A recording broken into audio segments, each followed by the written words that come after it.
The Chaser Report is recorded on Gadigal land. Striving for mediocrity in a world of excellence. This is the Chaser Report. Hello and welcome to the Chaser Report with Dom and Charles. Hello. Yes, we are back. I think we've got to start this episode by profusely apologising for our notionally daily podcast not being daily. If anything, it seems to have dwindled to a couple of times a week. We haven't been inundated by complaints though, Charles. So, No.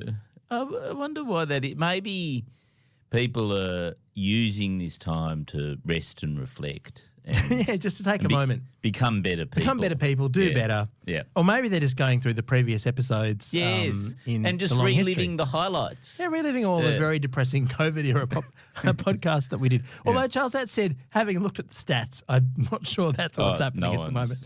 I know people are. I mean, look, the Bruce Lerman, I think now, the one we came back from holidays to do, all-time classic. Thanks, Bruce. That's gone very well. And today I want to talk about someone I only just became aware of. Oh, yeah. Charles, there's a new billionaire. At least, have you ever heard of Robert Whyte? This guy's literally called White. That's how white he is. Is he an Australian billionaire? Or? Yeah, he's an Australian billionaire. Oh, right. And let me guess, he's involved in gambling in some way.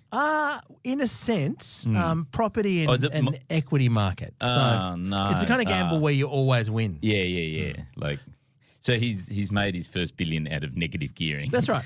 Out of making sure that, the future generations cannot afford their own home. Now, that's where you're wrong. Oh. Because there's one very special member of the future generations who he's just gotten engaged to. Let's find out after this. So I know it's a bit random to do this, Charles, but we had such fun with Rupert Murdoch's most recent amorous adventures that I think we have to acknowledge this person, Robert Whyte, who just got engaged to... Or Bob. Does he go by the name Bob? I don't know. Bobby Whyte. How old is he? 81, Charles. What? 81? 81 years old. He was a close friend of Kerry Packer's. Right. And has he only just become a billionaire? I don't think so. I just think... Never say never. Just, there's hope for you. Charles. Fly under the radar. Basically, this is a beautiful story, Charles. And the funny thing is, the reason why he's a billionaire is he invested in a 2-bedroom property in Surrey Hills back in the 1970s. Yeah. And that's now worth $1 billion. Bought a rundown terrace. You know that terrace that the woman died in, no one knew for months? He's only got one house. That's right, just the one house. But I mean, good work to him. And this really provides a solution, I think, to the housing crisis. If I was Anthony Albanese, I would be getting on this one. Right. Because this is a tangible way to get young people into housing that they, maybe they don't own it. They certainly didn't buy it, but they might get it in the will of their husband. Because 81-year-old Robert Whyte is engaged to fashion marketer Alessandra Eddy, aged 38. Love doesn't observe age differences, does it? It's a beautiful thing. Yes, it's amazing how love doesn't observe age differences when the man is older and the woman is considerably much younger. No, it's been known to happen, yeah. Love is blind mainly in that direction and only that direction. I wouldn't want to speculate, not knowing these people, but I think it's fair to say of others, Charles, that love is not blind to a bank balance. Right. Yeah. Okay. They're making a movie about Anna Nicole Smith now. Oh, yeah. She did this. Yeah, that's famously. right. She married Wasn't the guy in his 90s? Decrepit man. Yeah, he's some sort of oil billionaire or something. So I imagine what happened here, Charles, is that Alessandra Eddy had all these objections and scruples and was very clear not to date this man for his money, but his charm, his magnetism. Yes, it's nothing to do with his money. In fact, she probably was surprised to find out that he was a billionaire. Yeah, I mean, talking to any 81-year-old man. Yes, you just fall in love with the verve and the and the energy. If I was 38 and I was being taken out for a night at the town by an 81-year-old, as you do, I would think. I mean, you'd know they were worth $100 million just because they would have owned some property somewhere in Australia. But $1 billion, you wouldn't have expected that. This guy probably owned an investment property as well, I'm thinking. $1 billion is at least 2 properties in Sydney, isn't it? Do you think he has paid them both off? Probably not. And this woman, to be fair to say, Alessandra Eddy, she founded a fashion brand called Luna Atelier, which apparently is much loved by celebrities. Right. So she might be independently wealthy. and Maybe she's the wealthier of the two. No, but what does he see in her is what I want to know. I imagine he's interested in fashion. Yes, of course. Fashion, yes. Yeah. And so what would they – okay, so what do they have in common? I mean, besides their love of each other. Her dad was a Sydney lawyer, Nicholas Eddy, and apparently he was – So 43 years apart, less than half his age, right? Well, if you're going to look at the numbers, so when it's he so was shallow of you, Charles. She was born when he was 43. Yes. So he was born just before the Second World War started. So if I'm 47. So in my case, I'd be going to check out the 4-year-olds. Yes, that's right. Do you cruise around the childcare centres? No, I don't. Might put a ring on that one day. Tina Fey and Amy Poehler made a very funny sketch about this for SNL. Right. Here's a little bit of it. He's a professor from Alexandria, Virginia. He's a software engineer from Palo Alto, California. And he's a financial analyst in Boston, Massachusetts. They may not know it yet, but they're all guests on America's favorite new show, Meet Your Second Wife! Hello, and welcome to Meet Your Second Wife. We're your hosts. I'm Helen Walsh. And I'm Tina Fey. And this is the only show where happily married men get a chance to meet the person who will one day become their second wife. You guys excited? Wait, I'm sorry, what is this show now? But I think the point is, I don't want to speculate about people who we don't know, although apparently the telly says that Alessandra Eddy's father, who's a lawyer called Nicholas Eddy, was, and I quote, far from impressed by the romance when it blossomed. But let's hope he's been won over or it'll be an awkward wedding. But Charles, the main point here is that this is the solution to the property crisis. Anyone over the age of 70 who's single, I think, is morally obliged to shack up with a young 30-something. person. Yes. And in fact, I think at this point it's fair to say, look, I reckon we should legalise polygamy, Charles. So that those who are already married, such as ourselves, don't have to miss out on this guaranteed way to get access to property. What a fantastic thing. I mean, we could just take on another spouse in their 80s and then get their house. It'd be fantastic. Right. So what you're suggesting is you get to keep your own wife. Yes. But then you marry another woman that who's really rich. Sensible. Yeah, and who's bored or whatever and has a house. Yes. But it would be their personality, Charles, that was so attractive. Yeah, because I think it would be highly defamatory for us to suggest that it's anything other than love. We don't know this man. He's probably very engaging. I mean, any friend of Kerry Packer's, you would imagine. Yes. Well, he'd have some yarns, sparkling record too. He might know. You know, they never figured out where. Remember that story about the gold bars that were taken from Kerry Packer's office? Oh, and yes. how he had a gun and all that. He might be able to tell that story. I'm not saying anything to do with it. I'm just saying, wouldn't it be fantastic if he could tell some yarns about Kerry? Yes. Well, I'd marry Bobby. Just for that. For the yarns. For the yarns. Just for some good yarn. And the $1 billion. If he had a few spare houses. And this is the thing I'm hypothesising, Charles. If people like this have 6, 7, 8 houses, it wouldn't be strictly necessary to live in the same house, would it? During the marriage? I mean... But surely the reason to get married is to spend time together. Like, I think Bobby's going into this, or Robbie, whatever his name, however he goes by, the Beaster. Yeah.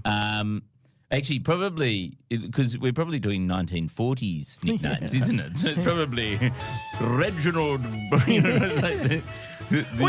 know nothing about this man Robert. Charles, you said Robert Esquire. But, I imagine his aim is very much to spend time. Like, you wouldn't get married to somebody to spend time. Like, if she's going, I want to stay in another house tonight, I don't think that's part of the deal, is it? Charles, I think you're half right. You said spend time. I say spend money. Right. Yeah. Okay. It's almost there. Yeah. Look, but again, okay. These people might be the exception to the rule, but I do feel... like, at the age of 81, life is not about money anymore, isn't it? Like, all the 81-year-old billionaires I know, they just want to...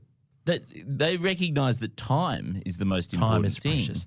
And so I like to think maybe if you date a younger woman like this, maybe you feel young again, or you get to feel someone young again. I don't know. I don't know how it works out. Yeah. Again, I don't know these people. No. I've just got a photo of them. And look, if you look at this photo here. Yeah, this will help. Here's a photo. A visual cue. Wow. Oh, wow. So she's right. That's an age she's gap. looks quite vivacious. Yeah. He looks very pleased with himself. In this photo, he's kind of got wraparound sunnies on. Yeah. And you she would. looks. Yeah. She looks. She looks Okay newly with rich. it. Newly rich. Yeah. But again, she might be independently wealthy. This might be the love of his life. She has the charming smile of someone who knows that they are never going to ever again have to worry about the Sydney property market. I don't want to cast aspersions, Charles. That's why I'm filling this episode with caveats, because I'd never heard of these people until this story. Exactly. And also, billionaires tend to be litigious. We Are you across that phenomenon? We wish them all the best. Like this is This is a celebration of the growing trend. This is just social commentary on a growing trend in society. It is a growing trend. And Charles, so we're just saying these are trendy people. These are trendy people. They're setting trends. And Charles, I wholeheartedly, I want to be invited to the wedding. I really want to be invited. They haven't got married yet. I believe not. This is just the engagement. Right. Yeah. Because Charles, I imagine that at a party like this, with a property investor, you know how at weddings they give out gifts to each attendee. We gave a book to everyone who came to our wedding, and copying our friend Dave from the Chaser who came up we did this lovely thing. I imagine at that sort of wedding you might get a 1-bedroom apartment as you. Oh yeah, little, like little lollies. What's the term for it? There's a little term for it. The little gift that they give you at the wedding. Yeah, a little gift bag. Little show bag. Yeah, little title deed in the show bag. That's what I'm after. Okay, that'd be great. Well, how do we get on the invite list? Like, I think this would be helping. The Chaser Report. Less news, less often. Okay, there's one thing that the news.com.au article that we're basing all of this on reveals, which is that they like going to big charity dinners. There's the Sydney Children's Hospital Gold Dinner that happens. That's where they met. This is a big thing in their relationship, the Gold Dinner. So we need to be rich enough to attend charity dinners. Yes. Or perhaps we could do a podcast for the Wikipedia entertainment. Or maybe what we do is we become such a big charity case that people attend our dinner. That would be with the Chaser Foundation. The Chaser Foundation for everything. For impoverished middle-aged satirists. No, but it should be just like a catch-all foundation. We collect money. I like this. For everything, to support every cause. Violence, we're against violence. The everything dinner. Yeah, I think this is good. We're against badness.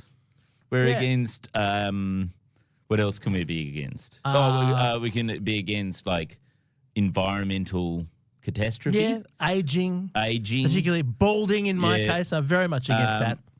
Why isn't there a foundation, Charles? For everything. For research into balding. This is what I'm going to start. This is my... it's a bit of a sidebar. The Chaser Institute for Balding. Every other annoying condition has research into it. Yeah, male pattern baldness. What do you think the charity should people wear a bald wig for a day? The Advanced Hair to raise awareness of the unadvanced hair, the receding hair. My hair isn't advancing. That could be good. Well, look, Charles, I think that's a good idea because I mean, fuck it. Like, isn't the whole point about prostate cancer that it's completely overfunded as a cause? Is it? Isn't it? I don't know. Everyone gives to prostate cancer, and the whole point is you're actually not supposed to get the diagnosis, or there's a whole debate about whether it's a good idea to get a diagnosis. Sounds like someone who's just been considering whether to get prostate cancer. Because everyone gets it, right? And so the argument is a lot of the time you've got it. There's not really anything much you can do about it. You're better off just waiting it out. And this actually raises the question. This is not medical advice, by the way. This raises the question, which is, has 81-year-old billionaire Robert Whyte had prostate cancer? I don't know. Because that's the other trick, isn't it? When you're marrying older than, you want to make sure that they're healthy. Because the worst thing that would happen, you'd have to have a full medical. Yeah, you wouldn't want to marry someone and then just a couple of years later you're left with them dying and all you've got is the inheritance on your hands. That would be a negative outcome? It'd be horrible. I mean, she'd be devastated. Imagine how devastated she'd be. Now, Charles, I've made a terrible mistake in bringing you this story, and I have to acknowledge it at this point. Okay. It's only at this stage of the podcast, late in the piece, that I went to the Daily Mail to find the truly a gossipy angle on all of this, which is that it has ignited a family feud. Oh, amongst presumably for the man or the woman, like which one? Bobby? I don't know. So this is from yesterday. It's sources close to the businessman have told Daily Mail Australia that he hasn't proposed to her, but they are head over heels in love. Right. And apparently Robert has, according to the Daily Mail, a history of giving significant rings to women. Without, I presume this means on the phone. So he puts a ring on it. Puts a ring on it, but doesn't necessarily, interesting. And she chose to hide the ring at the gold dinner. Amazing. So she's moved into there's a $30 million mansion in Darling Point. Do you think she's hocked it already? She's moved in. Do you think that's why she was hiding it? She's actually taking I'm just hiding it. I'm embarrassed by your generosity. She's just taken it down to cash converters already. I don't think she needs to. She's living in a $30 million house for love. Just for love. Love is blind, Charles. Love is not even caring what the bank balance is of the person who you're with. Is love blind because of the failing eyesight that comes from old age? Because of the cataracts. Yeah, that's right. That's right. Also, love doesn't sign a prenup, Charles. That's the other thing I've heard. Well, the thing, you don't need a prenup if you're not getting married, do you? No. Although under the law, if she's there for more than 2 years, it's de facto. It's all good. She gets half. So, look, Charles, I think we've managed to I don't feel we've injured anyone's reputation because, again, we have no clue who these people are. I just hope that they're happy. Oh, yeah, definitely. I hope that they are liberal in their disbursement of invitations to their wedding. We're happy to come. And if you'd like us to do maybe a tight five, we could have a little interview of the two of them, get to know them better. But also, just exploring your idea of polyamory. Yes. Maybe he could marry my wife as well. I'm willing. You know what I mean? Because she can marry you, Charles. The laws have changed. Oh, yeah. He can marry both of us. We can both be there as well. Oh, see, this is the Chaser Foundation's primary cause. This is what Albo needs to get onto. Polygamy. Polygamy as a means of letting us have somewhere to live. Yeah. Because, Charles, this is the thing, to be serious for a moment. Imagine how many unused bedrooms a $30 million mansion in Darling Point has. He wouldn't even notice us squatting in some of the smaller downstairs bedrooms. Yeah. We can just be his, house husbands. That's right. Yeah. That's right. What a good idea. Okay, well, we solved the housing crisis. That's not bad. For us. For 15 minutes work. So if you're listening and you want a house, just find a billionaire and get Albo to change the marriage laws. Easy. Very easy. I think it's far more likely than Labor actually doing something about the housing crisis. So, well, this would be it. Yeah, this is the most realistic solution. Yeah. Chase an asset. Find a boomer. Marry a boomer. Share in the inheritance of a boomer. I think that's the way forward here.